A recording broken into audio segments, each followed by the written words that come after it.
नमस्कार.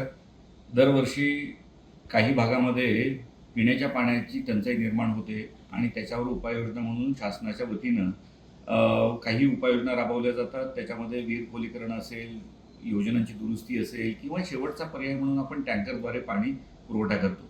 सर्वसाधारणपणे 30 जूनपर्यंत हे सर्व टँकर बंद होणं अपेक्षित असतं. परंतु आपल्या सर्वांना कल्पना आहे की जूनमध्ये सातारा जिल्ह्यामध्ये विशेषतः पूर्व भागातल्या तालुक्यामध्ये 60% पेक्षा जास्त पावसाची तूट आहे आणि पिण्याच्या पाण्याच्या विहिरी असतील किंवा इतर स्रोत जे आहेत ते अद्यापपर्यंत रिचार्ज न झाल्यामुळे आणि गावकऱ्यांना पिण्याचं पाणी अविरतपणे किंवा नियमितपणे उपलब्ध व्हावं यासाठी आजही टँकर सुरू आहेत. 116 पर्यंत गेलेली टँकरची संख्या आहे ती आता 4नी कमी झालेली आहे. पश्चिम भागामध्ये ज्याप्रमाणे आता पावसाची चांगली आगमन झालेलं आहे किंवा चांगली सुरुवात झालेली आहे, कोयनेमध्येही जलसाठ्यामध्ये आता वाढ होते, इतर धरणांच्या साठ्यामध्येही वाढ होते आहे. आपल्याला अपेक्षा आहे की पुढील 5 दिवसामध्ये वेधशाळेने जो अंदाज व्यक्त केलेला आहे 5 तारखेपर्यंतच्या ह्याच्यामध्ये चांगला पाऊस अपेक्षित आहे आणि काही टँकर निश्चितपणे कमी होतील.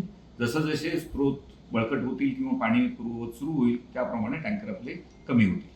सर, दरडप्रवण क्षेत्र जे आहेत पश्चिम भागामध्ये त्या अनुषंगानं काय उपाययोजनाच्या आता पावसाच्या दृष्टीने काय तयारी केलेली आहे? सातारा जिल्ह्यामध्ये यापूर्वी दरड प्रवण भाग आपण निश्चित केलेला आहे. जिओलॉजिकल सर्व्हे ऑफ इंडियाकडनं सर्वेक्षण करून घेतलेलं आहे.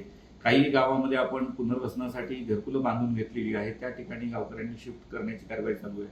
टेम्पररी शेल्टर्स आपण तयार केलेले आहेत. त्याही ठिकाणी आपण आवश्यकतेप्रमाणे तिथले रेग्युलर मॉनिटरिंग करून गावकऱ्यांना आपण शिफ्ट करत असतो, काही सूचना देत असतो.